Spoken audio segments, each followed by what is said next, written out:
Your surgeon will perform bariatric surgery if your weight loss efforts through lifestyle changes and medications have been unsuccessful. There are two types of bariatric surgery. Restrictive procedures decrease the size of the stomach, so a person feels full quickly. After surgery, the stomach holds about 1 cup of food. A normal stomach holds 4 to 6 cups. Malabsorptive procedures decrease the absorption of calories in the small intestine. Before your procedure, an intravenous line will be started. Bariatric surgery requires general anesthesia, which puts you to sleep for the duration of the procedure. A breathing tube will be inserted through your mouth and into your windpipe to help you breathe during the operation. Gastric bypass, technically referred to as Roux-en-Y gastric bypass, is both a restrictive and malabsorptive procedure because it reduces the size of the stomach and decreases the absorption of calories in the small intestine. Your surgeon will use one of two methods for gastric bypass surgery. The open method requires an 8 to 10-inch incision in the abdomen. The laparoscopic method only requires several small keyhole incisions, through which your surgeon will pass a laparoscope and surgical tools. A laparoscope is a thin, lighted instrument that projects images of the surgery on a monitor in the operating room. During a Roux-en-Y gastric bypass procedure, your surgeon will use surgical staples to create a small compartment, which will serve as your new stomach. This pouch will hold about 1 cup of food. The lower portion of the stomach continues to secrete digestive juices, but does not receive food.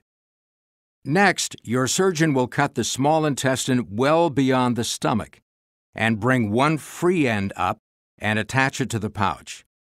He or she will then attach the other free end lower down on the small intestine, creating a Y shape. By bypassing the lower stomach and the first part of the small intestine, fewer calories will be absorbed as food passes through this new pathway. Banding techniques are restrictive procedures. They help decrease food intake in two ways: by shrinking the stomach to a small pouch and by making a tiny opening from the pouch to the rest of the stomach. Food moves slowly through this opening. These factors make you feel full quicker and for a longer time. In vertical banded gastroplasty, also known as VBG or stomach stapling, your surgeon will cut a window in the upper part of your stomach. He or she will place staples in your stomach around the window and toward the esophagus to create a small pouch on top. Next, your surgeon will pass a rigid plastic band through the window and wrap it around the small outlet of the pouch, which will prevent stretching. Food will move from this pouch through a tiny opening into the lower stomach and the rest of the digestive tract. During an adjustable gastric banding procedure, also known as AGB or lap band, your surgeon will wrap an inflatable ring around the upper part of the stomach. As the band is inflated, it will squeeze the stomach to create a small upper pouch and a narrow opening into the larger lower portion. This may be done through tiny incisions using a laparoscope. The band may be adjusted at any time.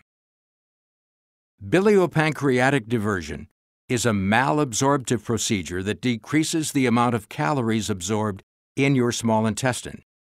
Your surgeon will begin by removing part of the stomach, leaving only a small pouch behind. Next, he or she will sew the small intestine to the pouch. This creates a direct route from the pouch to the end of the small intestine. The duodenum and jejunum are bypassed, so few calories and nutrients are absorbed.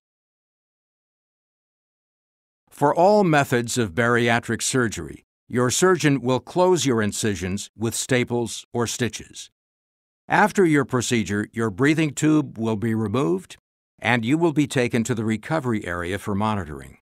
You will be given pain medication, and your diet will be gradually advanced over several days.